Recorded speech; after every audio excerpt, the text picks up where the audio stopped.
What's up, everybody? Welcome back to Lakers Legacy. I haven't been able to upload a lot over this past weekend because I've been out of town, but I did get to watch the Lakers play the Kings and defeat them 131 to 127 before they go on this 5 game road trip, which is the main part of what I want to talk about. But first, let's just look back really quick at this Kings game. The Lakers won, as I said, 131 to 127, making that big fourth quarter push, beginning of fourth quarter push, and then holding on to the lead till the end of the game. Anthony Davis, 31 points, 2 blocks, 3 steals, 2 assists, 9 rebounds. He finally broke the curse of Sabonis. He's never beaten Sabonis in his career before today, and that is a good sign that we are kind of getting over some of the demons that haunted us in the past, like when we couldn't beat the Nuggets to save our life. Next, we have Rui, 37 minutes, 18 points, 3 assists, 9 rebounds, 6 for 6 from the free throw line, 2 for 2 from 3. Rui was kind of just all over in this game. He made a little bit of impact every time he was on the court, and he was a plus 17, which was second highest on the team. AD was a negative 22, which means that we were kind of winning his minutes that he was off the court. A lot of thanks goes to LeBron in that late quarter push, or that fourth quarter push, but it makes me optimistic to see how we're winning these non-AD minutes, and that's something that I've been tweeting about constantly. If you follow us over on X, you can see me tweet in real time during the games, and I have made it such a big emphasis that we need to be better in these non-AD minutes. Like if you look at the Nuggets, when Jokic is off the court, they look like a G League team. Even when they stagger Jamal Murray's minutes, he comes in, but the whole defense can just focus on him, and it's much harder for them to score or get any offense going. All right, next we have LeBron, 34 points, 34 minutes, 32 points, 10 assists, 14 rebounds. He was a plus 13 on the game, went 4 for 9 from 3, 12 for 22 from the field, and knocked down all 4 of his free throws in this game. Don't have much to say about LeBron. He's going to do this every now and then, and that's kind of just what we expect, which is crazy to say for a guy who's almost 40 to have a 30-point triple-double, and we kind of expect it from him. We kind of expect one of these games every 3 to 5 games that he plays. So LeBron, just the greatest. Then D'Lo, bounce back game, 16 points, 2 steals, 5 assists, 4 rebounds, shot for 3 for 6 from 3-point line, 6 for 11 from the field. Bounce back game for D'Lo. I still think he looks a little lost out there with the starting unit, but if he's starting to get his rhythm back and the chemistry is there and the ball movement and our defense isn't lacking as much from our backcourt, from him and Reeves, then I think keep him on the team. But if there is an opportunity to upgrade at that spot for him in a first round pick and get maybe another bench asset, then I think we should do it. Not saying that I don't like D'Lo as a player. I love him being on this team. But if we're just thinking of the past 2 years and what's that one variable that we can change, I think it is him in the starting lineup. All right, and then we have, to round out the starting lineup, we have Austin Reeves, 16 points, 6 turnovers, 6 assists, 7 rebounds, 2 for 4 from 3, 7 for 12 from the field. Now, a lot of those turnovers were unforced at the beginning of the game, where he was just kind of throwing it randomly, and I tweeted about having dead legs from playing a back-to-back, playing almost 40 minutes last night, or the night before, going into a really high intensity matchup against the Kings. So I think a lot of those turnovers were just him being tired at the beginning of the game. So he kind of got his legs under him as the game went on and made some key plays down the stretch. Then off the bench, I want to highlight Jackson Hayes again. Feel like he always brings a spark, and he was a team high plus 24 on the game. And then also Connect, who was a plus 16 and had 10 points and seems to hit crucial threes whenever we need it. So I like him getting minutes off the bench. Max Christie, 1 for 4.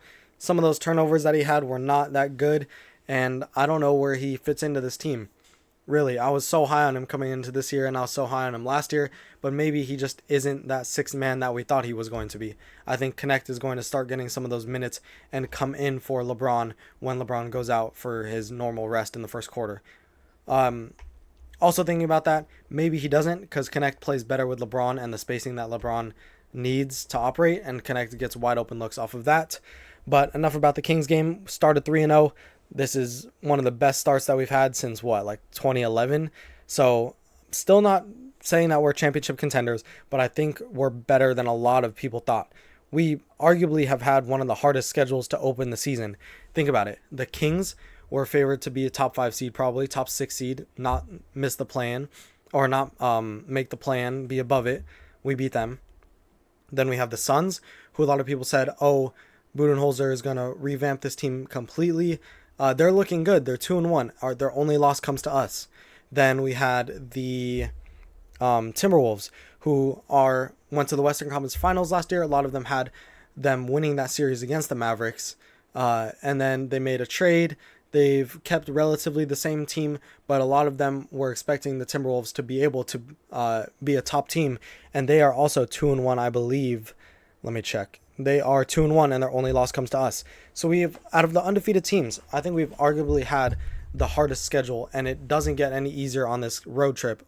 Gets a little easier towards the end. But now getting into the main part of this episode of this video, I wanted to look at our 5-game road trip. Now, realistically, if we can come out of this road trip being 6-2, I'll be good with it. I think that the games that we're most likely to lose are this first one against the Suns and the next one on Wednesday against the Cavaliers. Just because the Suns bounce back game for them. I'll talk about some of the keys, I think, to that game in a little bit, since that is the next upcoming game. But I think that's a hard game for us to win because we'll be playing them again in less than a week. And they'll be ready to kind of bounce back and beat us on their home court. Then we have the Cavs, who are also undefeated. And we always tend to struggle against their two bigs in Jarrett Allen and Evan Mobley. But and also Donovan Mitchell always cooks us. So I don't know. But then we have the Raptors, Pistons, and the Grizzlies. Raptors should be able to beat. Just need to limit Scotty Barnes and some of their other players like what's his name? RJ Barrett and Quickly. That's his name. And then the Pistons, the backcourt of Cade and Jaden Ivey look really good, but I think that we're able to slow them down enough, and we just have too much firepower for them. Then the Grizzlies, I think that since that playoff series against them, we kind of not own them, but we can take care of business against them, and I think we have a good enough game plan for them that we can take care of that, even if it's on the road. So I think realistically we can go 3-2. If we can squeak out a win against the Suns or the Cavs and end this road trip 7-1, I'll be okay with that.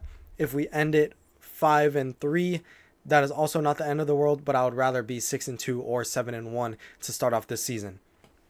Now, at the start of the season, if you said that we were going to be 7-1 or 6-2 at the end of 8, I would have said you're crazy. I would have thought at best we would be 4-4, looking at our schedule with win against the Raptors, Pistons, Grizzlies, and maybe one against the Timberwolves, or maybe one against the Suns.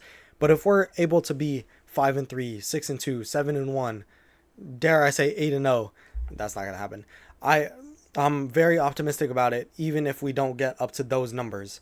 So yeah, the road trip will be a real test. 5 straight games on the road. Want to see how the chemistry looks, want to see if our play translates to the road. And also, these last 2 games, or this last game, we actually lost on the free throw battle. We shot 21 for 24, and the Kings shot 22 for 25, which is 0.5% better than us on one more attempt. But I think our 3-point shooting actually kept us in the game. We shot a higher percentage, and we were just able to make better key plays at the key times in that fourth quarter stretch. So I'm hoping that our execution and our ability to shoot translates and travels with us, and also, as always, our ability to get to the basket and for AD to draw fouls. He shot 13 free throws in this past game. Yep, and then now we have a look ahead to the game against the Suns. Once again, I think the same 3 keys are what I said for the last game. We need to shoot over 30% from 3, which we did last time. We have the past 2 games. If we can get towards 40%, I think we'll have this on lock. We need to limit their ball movement and 3-point shooting as well, because as you can see, if they get hot, they can get really hot, and their top 3 scorers can hit against almost anyone on the court, no matter the defender and how contested they are.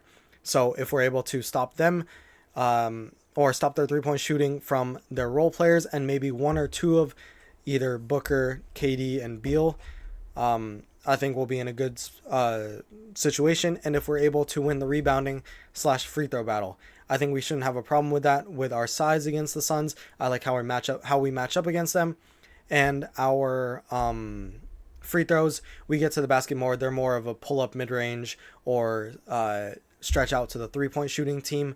So I think we'll have no problem with winning the free throw battle as well. I think this is a very winnable game. It's definitely going to be harder than the first one because how it's a bounce back game for them. They feel like they should have won that. We ended up only winning by 7, I believe. So if we're able to blow this thing open a little bit in the beginning, I think that'll be the best for us. As long as we don't have, oh, that was my other key, a fast start. We can't start down again 38-23, especially in Phoenix. With their crowd, we're not going to be able to get back into it. But yeah, that's a little look ahead. If there's anything you want to see me discuss, I'll have the game reaction after tonight. That's tonight, right?